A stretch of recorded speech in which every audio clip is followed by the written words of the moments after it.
प्रथम राष्ट्रमाता जिजाऊ अभिवादन करून शककर्ते कुळवाडी भूषण छत्रपती शिवराय, शाक्तवीर बुधभूषणकार छत्रपती शंभूराजे, विश्वरत्न महामानव घटनेचे शिल्पकार डॉक्टर बाबासाहेब आंबेडकर, साहित्यरत्न अण्णाभाऊ साठे, मोहम्मद पैगंबर, संत कबीर, जगद्गुरु संत तुकोबाराय, माता रमाई, माता भीमाई, अहिल्यादेवी होळकर, महिलांसाठी शिक्षणाची दार खुली करणाऱ्या क्रांतीज्योती सावित्रीबाई फुले, ज्या ज्या महामानवांनी तुमच्या आमच्यासाठी आपलं आयुष्य घेतलं सांगलं त्या सर्वांना अभिवादन करून जोशावा संघटनेच्या वतीने आयोजित आजच्या जागर संविधानाच्या कार्यक्रमाच्या निमित्तानं मंचावर विराजमान असणारा आमच्या मार्गदर्शक मराठा सेवा संघाच्या बार्शी तालुका अध्यक्ष शिवमती गुटे मॅडम, त्याचबरोबर आमचे मार्गदर्शक सन्माननीय किरणजी गाडवे सर, देशमुख सर, आताच आपण ज्यांचं सुंदर मनोगत ऐकलं ते शांतीदूत उस्मान अली शाह, वाहेदभाई, त्याचबरोबर ज्या ज्या संस्थांचा या ठिकाणी अतिशय सुंदर असा सन्मान सोहळा संपन्न झाला. ओनली समाजसेवा म्हणजे नावातच दहशत आहे, दुसरं काही बोलायचंच नाही. जे बोलायचं ते समाजसेवा. असं दहशतयुक्त नाव घेणाऱ्या ओनली समाजसेवा ग्रुपसाठी एकदा जोरदार टाळ्या. त्याचबरोबर या मातीमध्ये जी संतांची एक आगळीवेगळी परंपरा आहे, ते जगाला शांतीचा संदेश 1000 वर्षापूर्वी या मातीत देणारे तथागत बुद्ध आणि त्यांच्या विचारानं पुढे घेऊन जाणारे हे शांतीदूत आहेत. त्या तथागतांना गुरु म्हणतात जगद्गुरु संत तुकोबाराय आणि त्या आपल्या अभंगासाठी त्यात वृक्षवर म्हणजे त्याच्याशी नातं जसं बहीण भावाचं नातं आहे तसं त्या वृक्षवल्लीशी नातं जोडण्याचा संदेश जगद्गुरु संत तुकोबारायांनी दिला. त्यांचं कार्य पुढे घेऊन जाणारे वृक्ष संवर्धन समिती, त्याचबरोबर मंचावर विराजमान सर्व मान्यवर, या कामासाठी विशेष मेहनत घेणारे आमचे मित्र पत्रकार फुले साहेब यांच्यासाठी एकदा जोरदार टाळ्या. प्रत्येक गोष्टीत नावापासूनच असते. व्हॉट इज जोशावा? ज्योती, शाहू, बाबासाहेब या 3 महामानवांच्या विचाराचा जागर करणारी संघटना म्हणजे जोशावा संघटना आहे. सर्व त्यांच्या पदाधिकाऱ्यांसाठी एकदा जोरदार टाळ्या. उपस्थित सर्व मान्यवर व माझ्या परिवर्तनवादी मित्र बांधवांनी, आज हा जागर संविधानाचा कार्यक्रम भारतरत्न डॉक्टर बाबासाहेब आंबेडकर यांच्या जयंतीनिमित्त आपल्या केंद्रामध्ये आयोजित केला. जयंती तर आज संपूर्ण देशात नाही, जगात नाही. पुढे साहेब जयंती सोलापूरची जंगी असते म्हणून आज कार्यक्रमात मेहनत घेण्यात माझे काही सहकारी तिकडे गेले. पण जयंती फक्त तिथंच नाही, देशात तर आहेच, विदेशात सुद्धा. 3 वर्षापूर्वी मी लंडन स्कूल ऑफ इकॉनॉमिक्स मध्ये गेलो. तिथं बाबासाहेबांचा पुतळा आहे, तिथं जयंती साजरी केली जाते दरवर्षी. म्हणजे संपूर्ण जगात बाबासाहेबांची जयंती साजरी केली जात असताना वरती खऱ्या अर्थानं बाबासाहेब जर कशाला आनंदी झाले असतील तर जागर संविधानाचा हा कार्यक्रम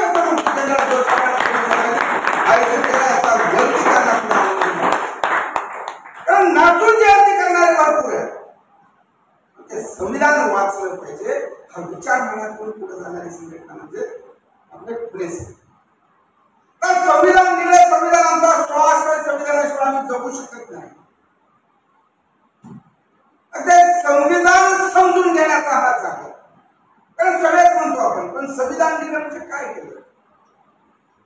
अशा देशामध्ये मुंगीला साखर टाकणं हा धर्म आहे, कुत्र्याला वाटत टाकणं हा धर्म. त्या देशामध्ये माणसाला माणूस म्हणून जगण्याची मुभा नव्हती. त्या देशात प्रत्येक माणसाला कुण्या जातीचा असू द्या,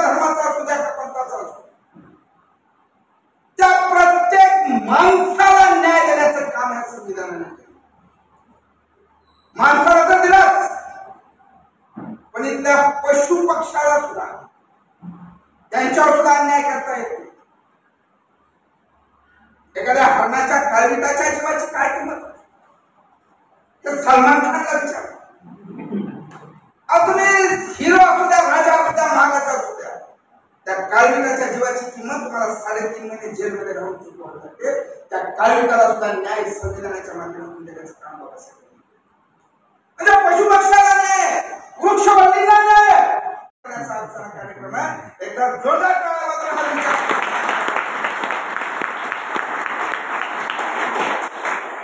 जागर करण्याची वेळ आमच्यावर का आली? खोटं नाव घेणारी सगळी माणसं, महापुरुषांचं खोटं नाव घ्यायचं छत्रपतींचं आणि काम करायचं उन्हे. जय शिवराम म्हणायचं आणि पाडा अफजलखानाची खबर. प्रतापगडाच्या पायथ्याशी जायचं, जय शिवराम म्हणायचं, पाडा अफजलखानाची खबर. अरे बांधली कुणी? अफजलखानाचा मृत्यू झाल्यानंतर महासाहेब जिजाऊंनी शिवरायांना आदेश केला, महाराज शत्रू संपला, वैर संपलं, जिवंत असेपर्यंत वैर. मोठा सरदार आहे, सन्मानाने त्याचं तिथं कबर बांधली पाहिजे. तुमच्या शौर्याचा प्रताप सगळ्या जगाला दिसला पाहिजे. म्हणून महासाहेबांच्या आदेशावर छत्रपती शिवरायांनी कबर बांधली. आणि आज कुणीतरी येतो, जय शिवराय म्हणून पाडा कबर. पण हा मूळ इतिहास, हे जाती धर्मांना एकत्र आणण्याचं काम संविधानाची सुरुवात या शब्दाने झाली. आम्ही भारताचे लोक वास्तविकातच म्हणलेलं आहे, प्रथमतः आणि अंतिमतः आम्ही एक भारतीय आहे. पण हा तो छत्रपती शिवरायांचा विचार 18 प्रकारचे जाती सर्व धर्मांना एकत्र घेऊन पुढे जाण्याचं काम केलं. त्या धर्मामध्ये महाराजांचं नाव घेऊन भांडण लावण्याचं काम उस्मानबाईंनी आता सांगितलं की जसे शिवरायांच्या सोबत मुस्लिम होते तसे अफजलखानासोबत हिंदू होते. म्हणजे हा लढा धर्माच्या लढ्या, त्या सत्तेच्या लढ्या, त्याला पुन्हा धर्माचा रंग देण्याचं आणि त्याच्या माध्यमातून दंगली उसळण्याचं काम इथं होत आहे. हे रोखण्यासाठी हा जागर संविधानाचा कार्यक्रम अतिशय पुरोगामी विचार. घटनेचे सार्वभौम भारताचे लोक म्हणले, हा विचार बाबासाहेबांनी कुठून घेतला असेल तो छत्रपती शिवरायांचा कार्यक्रम. त्या कुठल्या धर्माचा द्वेष नाही.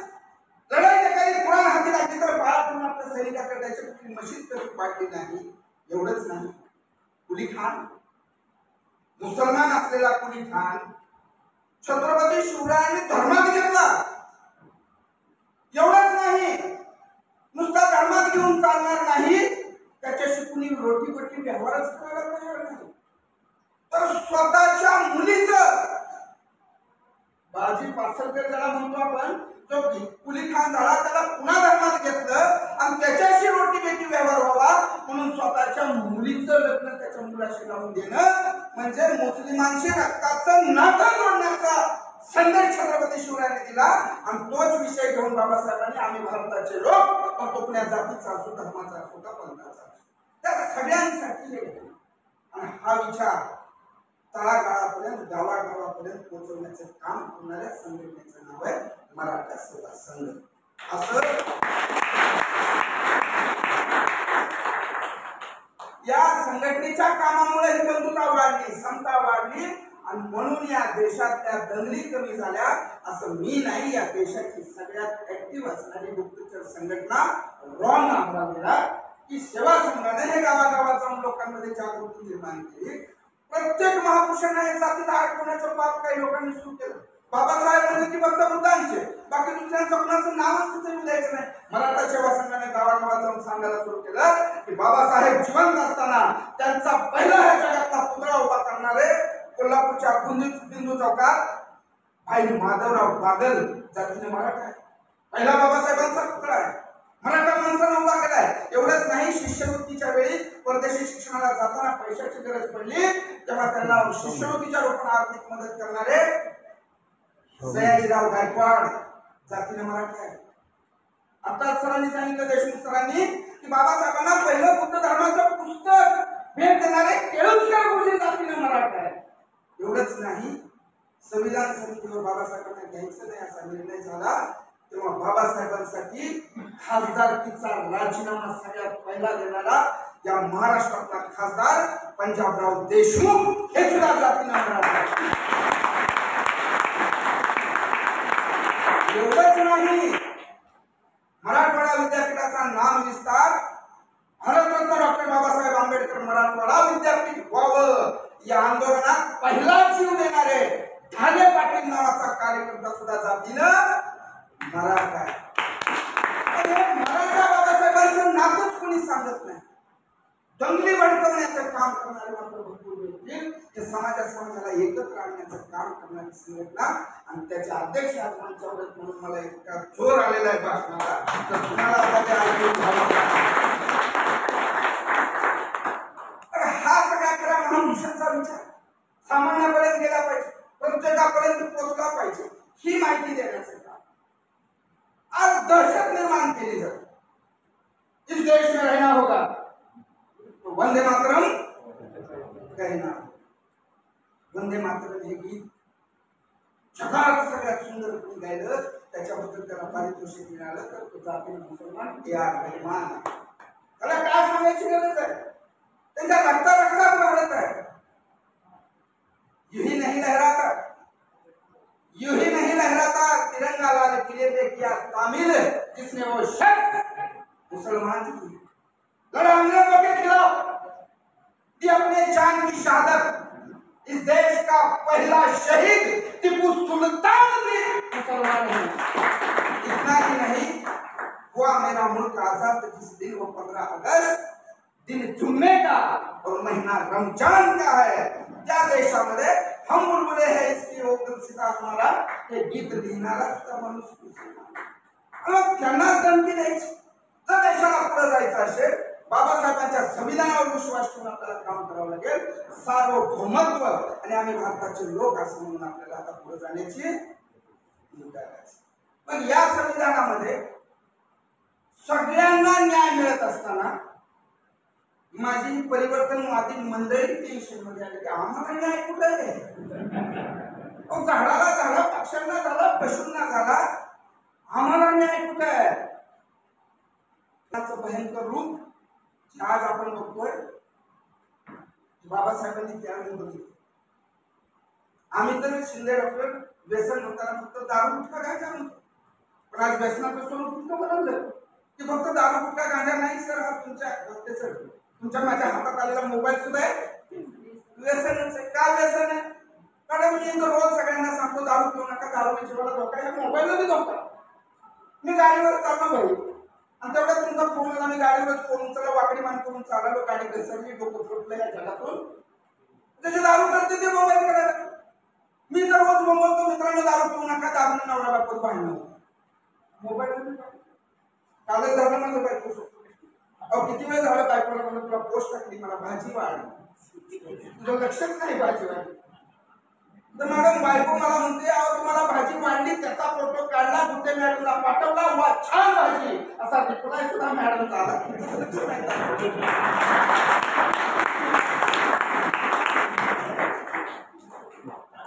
गमतीचा भाग सोडून द्या. आज कोर्टात जाणारं जर कोणी असेल तर पती पत्नीच्या भांडणाचं सगळ्यात मोठं कारण म्हणजे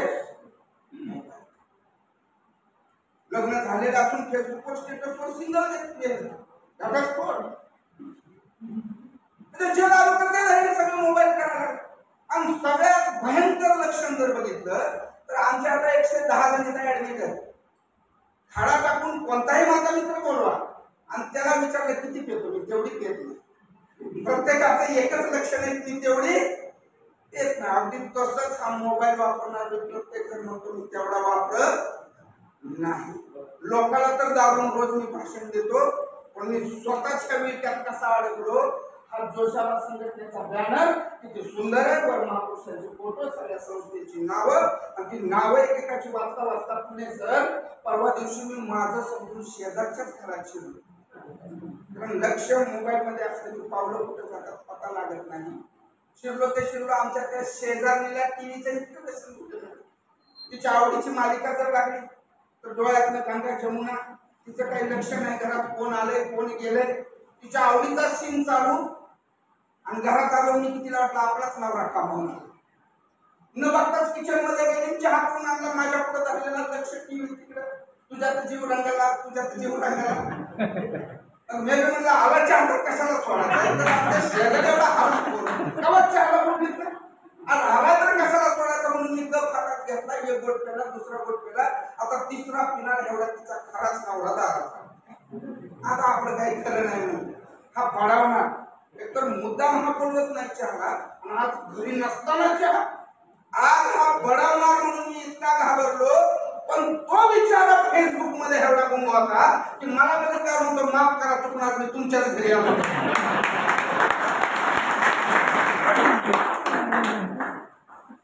व्यसनांनी तुमची आमची आपल्या सगळ्यांची चित्ती वाईट अवस्था अशी केलेली असताना सुरा मेरे मध्य पमात ठाणा मेरे मनी शिखा पदम समाधी आणि असं हजारो वर्षापूर्वी पंचशिलातून व्यसनमुक्तीचा संदेश देणारे तथागत गौतम बुद्ध.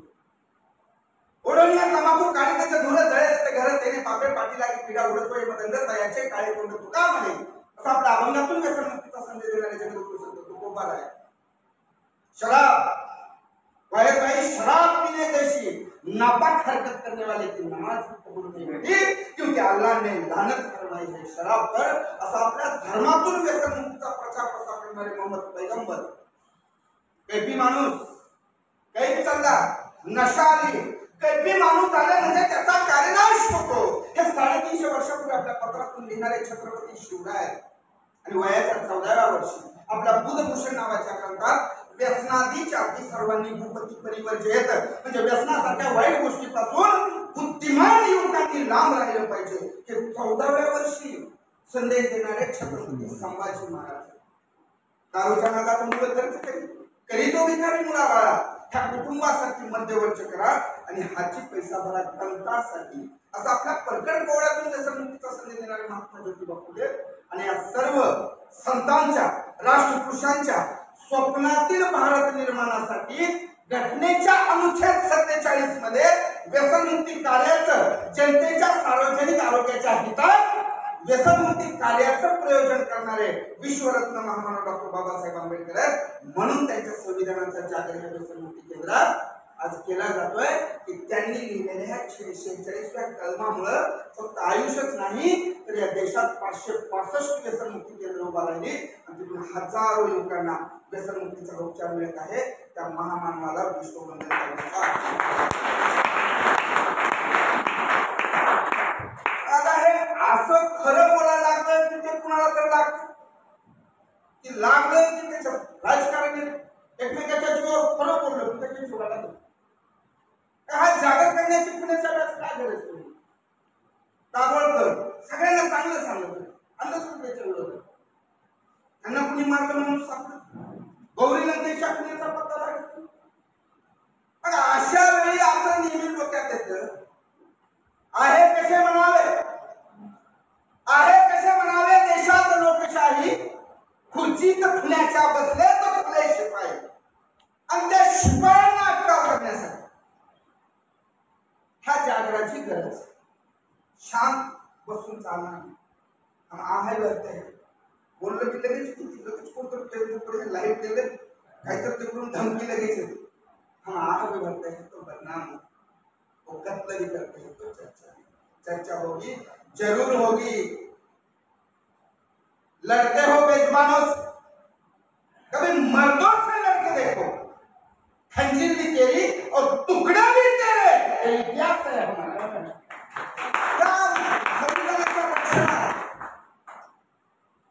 ठाम भूमिका घेण्याची गरज.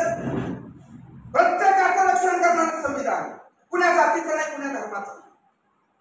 लग्न करून एखादी स्त्री परती माझ्या घरी आली, दिवसभर माझी सेवा करते, स्वतःच आई वडील भाऊ बंद घर बोध गाव शिव सगळं सोडून येते. मी सोडतो का पाटील तिच्यासाठी? वेगळं राहायचं म्हणजे बायको माझ्या तळपाच्या मस्तकाला जाते. माझ्या भावापासून आईपासून वेगळं काढतीस काय म्हणजे वेगळ्या घरात राहिलं माणूस तयार आणि ती मात्र स्वतःच्या आई वडील भाऊ बंद गण बोध गाव शिव सगळं सोडून माझ्या सोबत राहायला येते. दिवसभर माझ्या कुटुंबाची सेवा करते, अख्ख्या घराची काळजी घेते. सकाळी उठलं की तिने घरदार काढून स्वच्छ करायचं, हातून पाकून घडी करून ठेवायचं. आम्हाला दात घासाचा ब्रश होता करून द्यायचा, आंघोळीला लगेच गरम पाणी काढायचं, टॉवेल बनेल सगळं जिथे तिथं आपोआप येते. 3 महिने बायको माहेर गेली मॅडम कळा मला की वाळू घातलेला टावेल जाऊन आणावं लागतं. रोडाचं ऑटोमॅटिकच आहे. कोण करते? बायको करते. आम्हा झाल्याबरोबर चहा घेऊन उभा आहे. चहा झाला की नाश्ता जेवण झालं, भाजी झाली, तुला झालं, गरम झालं, वळण वाढलं, कुरड्या पकडायचं. अख्खा दिवस संपायचं, कामच संपत नाही. आणि तिने दिवसभर केलेल्या कामाचं बक्षीस म्हणून ते रात्री 12 वाजता 1 वाजता दारू देतो. मला उभं राहायला येत नाही, चालायची अक्कल नाही, आधी ते 10 दिवशी दारावर लाग लागतो. तांब्या ठेपारून देतो, ताट साठून टाकतो, तिच्या पाठीला लागतो, केस धरून बसतो, भिंतीवर आपडतो. तुझ्या आला असं करीन, तुझ्या आला तसं करीन, तुझं आमचं झालं, फलनं झालं, नाही माझ्या घराच्या बाहेर. ते जीवन आपल्या भविष्यावर जग सोडलं, तिलाच नाही बाहेर. बाहेर काळा कुठं अंधार आहे, रात्रीचा 1 वाजलेला, विजांचा कडकडाट आहे, ढगांचा कडकडाट आहे, आणि ते जीवन आपल्या भविष्यावर जग सोडलं, तिलाच नीट बाहेर. अर्ध्या रात्री निराश्रित असणाऱ्या त्या माऊलीला नवऱ्याच्या इस्टेटीत अर्धा आणि बापाच्या इस्टेटीत अर्धा अधिकार मिळावा त्या हिंदू कोड बिलासाठी स्वतःच्या केंद्रीय मंत्रिपदाचा राजीनामा देणारा एकमेव या देशातला नेता म्हणजे डॉक्टर B.R. आंबेडकर. असू द्या, हिंदू असू द्या, मुसलमान असू द्या, का ख्रिश्चन असू द्या, बौद्ध असू द्या, कुण्या जातीचे असू द्या, तिला नवऱ्याच्या एवढंच नाही, महिलांना डिलिव्हरीची 9 महिन्याची सुट्टी रजतही दिली पाहिजे. एवढंच नाही, महिलेला तिच्या परवानगीशिवाय रात्रीची ड्युटी लावता येणार नाही. किती कायदे कुणासाठी नाही केलं म्हणून सांगा. कधी जात बघितली नाही, कधी धर्म बघितला नाही. बौद्धांचं आरक्षण 46 नंबर, 45 वर ओबीसी आणि त्याच्या आधी पुन्हा इतर मागास सगळे पट्ट्यावर म्हणजे बाकी जातींना आरक्षण आधी दिलं आणि स्वतःच्या जातीला शेवटी ठेवलं. सगळ्यांना न्याय देण्याचं. शेतकऱ्यांचे नेते सांगताना अभिमानानं करून येतो, शेतकऱ्यांचे नेते आज म्हणणारे भरपूर आहे. नाव छत्रपती शिवरायांचं घेतात, नेते शेतकऱ्यांचे म्हणतात. गावठे बाबा आहे का आपली काळजी करणार तुम्ही? हा, महाराजांचं नाव घेतात पण संदेश त्यांचा काय? खबरदार, शेतकऱ्याच्या पिकाच्या देठाला मॅडम देठ तर भाजीत वापरत नाही, टाकून देतो आम्ही, पण त्या शेतकऱ्याच्या पिकाच्या देठाला हात लावाल तर मारले जाल. मग तुम्ही हिंदू असू द्या का मुसलमान असू द्या. शेतकऱ्यांच्या हितात संदेश देणाऱ्या मातीतला एकमेव राजा म्हणजे छत्रपती शिवाजी महाराज आहेत. आणि त्यांच्या विधानावर घटनेमध्ये या देशामध्ये नद्याजोड प्रकल्पाचा महत्वाकांक्षी कार्यक्रम म्हणजे पूर येणाऱ्या उत्तरेतल्या नद्यांचं पाणी हे दक्षिणेत आलं पाहिजे, शेतकऱ्याच्या शेतात खेळलं पाहिजे. हा प्रकल्प या भारतीय संसदेत पहिल्यांदा मांडणारा शेतकऱ्यांचा नेता म्हणजे डॉक्टर B.R. आंबेडकर. ते कुणावर नाही, कुणा जातीचा नाही, कुणा धर्माचा नाही, हे सगळ्यांसाठी घटनेच्या माध्यमातून न्याय देण्याचं काम, महापुरुषांच्या विचारातलं हे राज्य उभा करण्याचं काम त्यांनी केलं. पण आमच्यासारख्या काही हरामखोर बदमाश लोकांनी घटना न वाचल्यामुळं, त्याच्यामुळं आमच्या अधिकाराची जाणीवच नाही. शिक्षण वाघिणीचं दूध जे म्हणलं, आम्ही घटना वाचली नाही, आमचे अधिकार जाणून घेतले नाही आणि म्हणून ह्या लढाईत आम्ही म्हणालो शहर विरुद्ध गाव, गरीब विरुद्ध श्रीमंत, 5 ट्रिलियनची काय इकॉनॉमी होणार नाही. 500 ट्रिलियन 5व्या क्रमांकावर ते जाणार आहे श्रीमंतीच्या बाबतीत. आणि एवढी मोठी इकॉनॉमी होत असताना 80,000 कोटी लोकांना 5 किलो गहू तांदूळ मोफत द्यावा लागतो. म्हणजे इकॉनॉमी तर मोठी होत चालली आहे, पण अन्न विकत न घेण्याची क्षमता असणाऱ्यांची संख्या बी वाढत चालली. मग हा पैसा गेला कुठं? संस्थेनं सर्वे करून एका अहवाल दिला की या देशातील 99% इकॉनॉमी, 99% पैसा हा फक्त 1% लोक श्रीमंत लोकांच्या घरात चालला. 99% पैसा किती लोकांकडे? 1% लोकांकडे. मग या राहिलेल्या लोकांना न्याय मिळवून देण्याचं काम ह्या कंपनीने केलंय. म्हणून मर्सिडीज बेन्झ मध्ये फिरणाऱ्याला बी एकच मत, सायकलवर जाणाऱ्याला बी एकच मत. किती हरामखोर बदमाश असू द्या, कुण्या पक्षाचा कुण्या जातीचा असू द्या, आता निवडणुका आल्या की आपल्या दारातून हात जोडावेच लागते ही त्या मताची किंमत आहे. ज्याला कळाली मत विकत घेण्याची ऐपत ह्या जगात कुणामध्ये असणार नाही. थोडा हात प्रत्येकाला याच्या विरोधात आम्ही उठलं पाहिजे. बघा, जाती धर्माच्या लढाईत दंगलीत एखादा मेला तो सगळा देश पेटतो. पण हक्क न्यायाच्या लढाईत संघर्ष करा, पुन्हा विरुद्ध संघर्ष करा. ही जी अवस्था आमची शेतकऱ्यांची झाली आहे, गोष्ट तर भरपूर आहे बाबा. कमी मेहनत आहे का? कोणा दुष्काळ, कोणा दुष्काळ सुद्धा खोटतो बाप माझा पावलाची छाती मधल्या दमावर. पावसावर तर कुणी बी केलेली शेती माझा बाप करतो अंगावरल्या घामावर. किती मोठा दुष्काळ असू द्या, जगाला अन्न पुरविण्याचं काम करतो. मग एखादा सैनिक जसा सीमेवर उभा राहून बंदूक देऊन देशाची सेवा करतो, तसे या जनतेला अन्न पुरवून माझा बाप सुद्धा देशाची सेवाच करतो. असा एखादा माझा शेतकरी बाप म्हणतात म्हणजे गुडघं दुखायला लागलं म्हणून दवाखान्यात गेला. 2 लाखाचे ऑपरेशन आमच्यासारख्या आरामखोर डॉक्टरने सांगितले. शिंदे किती लाखाचं? 2 लाख. शेतकऱ्याला दारोदार फिरावं, सावकाराचा अंबरकाची चोर, त्याला नाही त्याच्या पुढे हात पसरावा लागतो. त्याच्या ऑपरेशनची सोय होती. ज्यावेळी मी लंडनला गेलो तिथे चौकशी केली मॅडम, साधं सर्दी खोकल्याची गोळी आली तर घरपोच मिळते मोफत. किती मोठं ऑपरेशन असलं नागरिकाचं तर मोफत सरकारकडनं केलं जातं. आणि एवढा कष्ट करणारा शेतकरी, त्या जगाचा पोशिंदा म्हणणारा शेतकरी, त्याच्या ऑपरेशनची व्यवस्था होत नाही. म्हणजे मोठ्या लोकांना तर सुविधाच सुविधा. आम्ही जेव्हा पुण्या मुंबईला जातो, एखाद्या मोठ्या हॉस्पिटलमध्ये जातो तर पाय टाकला की जेवढा आमचं हॉस्पिटल तेवढा एका पेशंटची फुली आहे. 17 डॉक्टर त्याच्या चौकशीला, 15 नर्स त्याच्या सेवेला. जेवले का साहेब, उठले का साहेब, दुखायचं राहिले का साहेब, झोपले का साहेब, मुतले का साहेब, भागले का साहेब. म्हणजे मोठ्या लोकांना सुविधाच सुविधा. पाय मुरगळ्याचं आमदारानं एका पाय मुरगळ्याचं बिल 2.5 लाख सरकारातून वसूल केल्याची बातमी जेव्हा पेपरमध्ये आली. म्हणजे कसला दवाखाना असेल, पाय मुरगळ्याचं बिल 2.5 लाख. आणि मग सामान्य लोकांचा जिथं आमचा हक्क आहे, गावच्या सरकारी दवाखान्यात गेले डॉक्टर बाबा, डॉक्टरच सापडत नाही. नर्स एखादी बसलेली असते, ती दात खाऊन आमच्या अंगावर येते. अच्छा, जेवणाच्या सुट्टीत तुझं पोट कसं? आमचं पोट हिची सुट्टी बघून दुखणार का? सरकारी दवाखान्यात मोठ्या गेलं, वाटच नाही पेशंट. वरांड्यात डिलिव्हरी. राधिका चव्हाण नावाची मूल मुलगी करणारी तिच्या धाराशिवच्या सरकारी दवाखान्यात गेली. काळा आल्या पोटात, पोटच नाही तिला जातात. वरांड्यात डिलिव्हरी.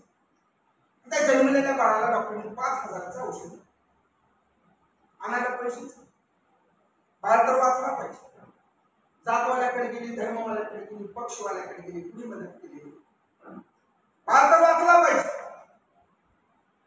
मग मी मेल्यावर तरी माझ्या बाळाला कुणी बघेल? दवाखान्यात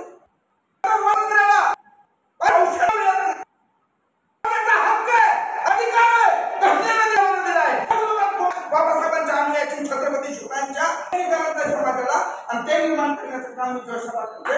म्हणून त्यांच्या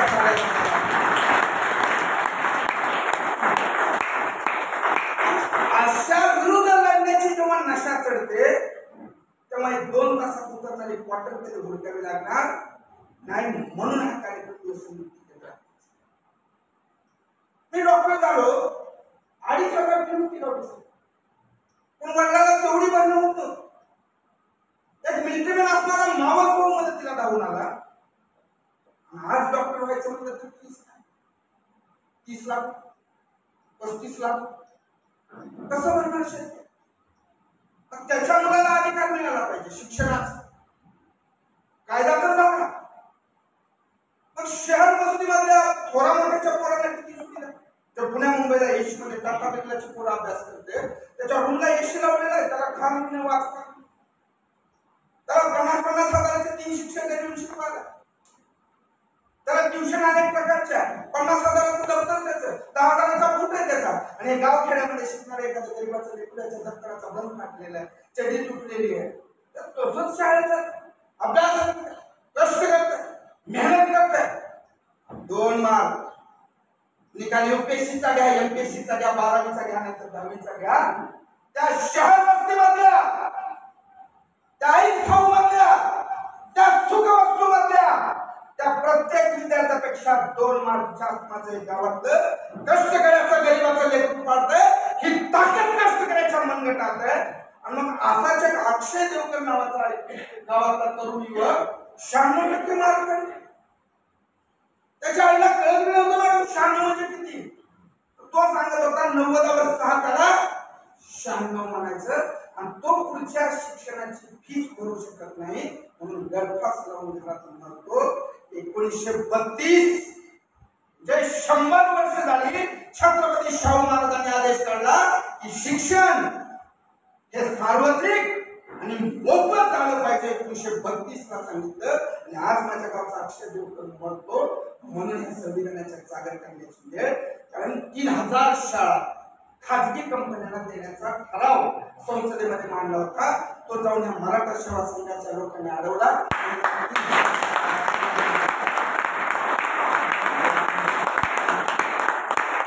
काही आमच्या नजरेत न हुकल्या की एक शाळा गेली एका खाजगी कंपनीकडे. ती कंपनी होती माणिकचंद गुटका. आणि मग त्यांनी शाळेचं नाव केलं माणिकचंद गुटका प्राथमिक शाळा जामगाव. काय शिकणार पोरं. दुसरी शाळा एका गेली दुसऱ्या कंपनीला. तुम्ही गौतमी पाटील नाचून संविधानाचं रक्षण करत असताना केजी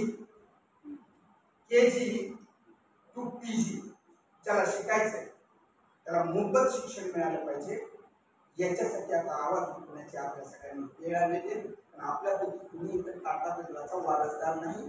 500 कोटी 1000 कोटी हे आपल्याला संविधानाच्या जागराची करायचं. आणि तो जागर आज आपल्या सर्वांच्या वतीने या ठिकाणी संपन्न होतोय. सगळ्यांनी मन लावून ऐकलं, लक्ष देऊन ऐकलं. म्हणून आता लांबच सांगितलं माझं 2 शब्द संपव.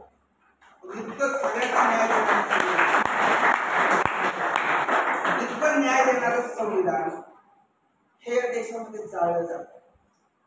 वाचली ना बातमी सगळी. हे संविधान जाळलं जातं. याच्या विरोधात बोंबल जातीचा झेंडा घेऊन ते गल्लोगल्ली. सामान्याच्या न्याय हक्काचा जो छत्रपती शिवरायांनी घेतला, बाबासाहेबांनी घेतला, अण्णाभाऊंनी घेतला, हा झेंडा घेणाऱ्यांची गरज. बुद्धाला मानणारे आणि शिवरायांच्या विचारावर चालणारे आणि नाहीतर आम्ही सुद्धा घरात विषारी साप पाळले असते. मानतो आम्ही शिवरायांना, बुद्धांना, बाबासाहेबांना. नाहीतर आम्ही सुद्धा घरात विषारी साप पाळले असते. आई शपथ सांगतो संविधान जाळणाऱ्याला घरात जाऊन जाळलं असतं. आणि संविधानाला मानणारे आम्हाला तो मंत्र दिलाय शिका, संघटित व्हा, संघर्ष करा. म्हणजे संघर्ष करा म्हणजे आमच्या राहून टाकायला वाटतं दिसल त्याला पादरा, दिसल त्याला पादरा. शिक्षण वाघिणीचं दूध आहे. खऱ्याला खरं, खोट्याला खोटं म्हणण्याची ताकद देतं. त्याला शिक्षण म्हणा असं राष्ट्रमाता जिजाऊ. सत्य असत्याशी मन केले ग्वाही, मानिले नाही बहुमता. स्वतः विचार केला पाहिजे खरं काय खोटं काय. आणि आपण निर्णय घेतला पाहिजे असं जगद्गुरु संत तुकोबाराय सांगतात. आणि मग मी डॉक्टर होऊन माझी बायको मला म्हणते मला मार्गशीर्ष गुरुवार आलेला नंतर मला पूजा करायची. मी लगेच तिला पुस्तक आणून देतो. 16 सोमवारचं गुरुवार 5 रुपयाला पुस्तक आहे. 12 महिन्यांना शेवटच्या दिवशी उद्यापन करून वाटायचं. किती लोक महिलांना 12. 5 रुपयाला पुस्तक आहे 60 रुपये. 3 कोटी महिला देशात हा कार्यक्रम राबवतो. किती कोटी. 3 कोटी गुणिले 60 रुपये किती झाले. 180 कोटी. किती. ते निरंतर फालतू पुस्तक आसपास नगर होत. इतकं शिक्षण घेतलं तेव्हा इतिहासात बोलत आसपास शहरच दिसलं नाही. काय कोणी बघितलं. त्याची सुरुवातच फाट्यातून आहे. ते काय आमचा उद्धार करणार. व्रत केलं माझ्या माईनं आणि लक्ष्मी गेली त्या पुस्तक लिहिणाऱ्याच्या घरी. हा न्यायचा. मावशीने केलं, आजीने केलं, सगळ्यांनी केलं, पण लक्ष्मी या खोट्याला खोट. खऱ्याला खरं. पण हे शिक्षण वाघिणीचं दूध असणार आता अभ्यासक्रमातून निघून जा म्हणून लढा द्यायचा. मराठीचे गुरुजी येतात आणि मग चांगदेवाला ज्ञानेश्वराला भेटायला वाघावर बसून हातात नागाचा चाबूक आहे आणि वाघ ज्ञानदेवाने सुद्धा ठरवलं त्या चांगदेवाला तशाच ताकदीने भेटायला गेलं पाहिजे. मागे मुक्ताई बसलेले, ज्ञानेश्वर बसलेला आणि मग भिंतीवर बसले. भिंतीला आदेश केला, भिंतीत चल, भिंतीत पळ. भिंत बघता बघता चला लागली, पळायला लागले, हवेत उडायला सुद्धा लागले. सर मराठीचे निघून गेले, विज्ञानाचे सर आले. मुलांनो, जो हालतो, चालतो, जेवतो, झोपतो, उठतो, बसतो, वाढतो त्याला सजीव म्हणा. जो हलत नाही, चालत नाही, बोलत नाही, डुलत नाही त्याला निर्जीव. त्या राहुल सारख्या पडसा विद्यार्थ्यांनी विचारलं, सर भिंत सजीव का भिंत निर्जीव? मगाशी तर हल्ली होती, उडली होती, पळाली होती. हे प्रश्नच नाही पडले पाहिजे. शिक्षकांनी सांगितलं मराठीत पास व्हायचं असलं तर हल्ली होती म्हणायचं, विज्ञानात पास व्हायचं असलं तर निर्जीव म्हणायचं.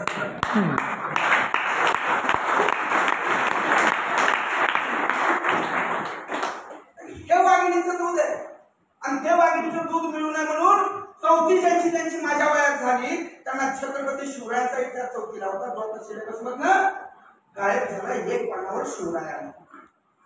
मग हे कसं वाघिणीचं दूध? सावित्रीबाई फुलेंच्या सोबत फातिमा बी शेख म्हणून त्यांनी पहिलं शिक्षण दार उघडलं. त्या 5वीत ती विद्यार्थी मुक्ता साळवे नावाची 5वीत ती विद्यार्थिनी इंग्लंडच्या राणीला पत्र लिहिते की ज्या धर्माचा ग्रंथ वाचण्याचा मला अधिकार नाही तो ग्रंथ मी माझा म्हणून कसा, तो धर्म मी माझा. आम्हाला हे विचार, मला डोक्यातच प्रश्नच पडत नाही, कारण आम्ही संविधान वाचत नाही. ते संविधान वाचण्याचा आजचा दिवस आहे. सगळ्यांनी आजपासून मनात निश्चय करायचा की पुढच्या बाबासाहेबांच्या जयंतीपर्यंत, शिवरायांच्या जयंतीपर्यंत एकदा तरी संविधान वाचलं पाहिजे. किती गोंधळ बघा. जर तुम्ही संविधान वाचून आले तर ऍडमिट होताना मला भांडले असते, साहेब मला बाबासाहेबांनी स्वातंत्र्याचा अधिकार दिलाय, माझ्या इच्छेविरुद्ध तुम्ही मला इथे ऍडमिट करू शकाल. तुम्ही वाचलंच नाही.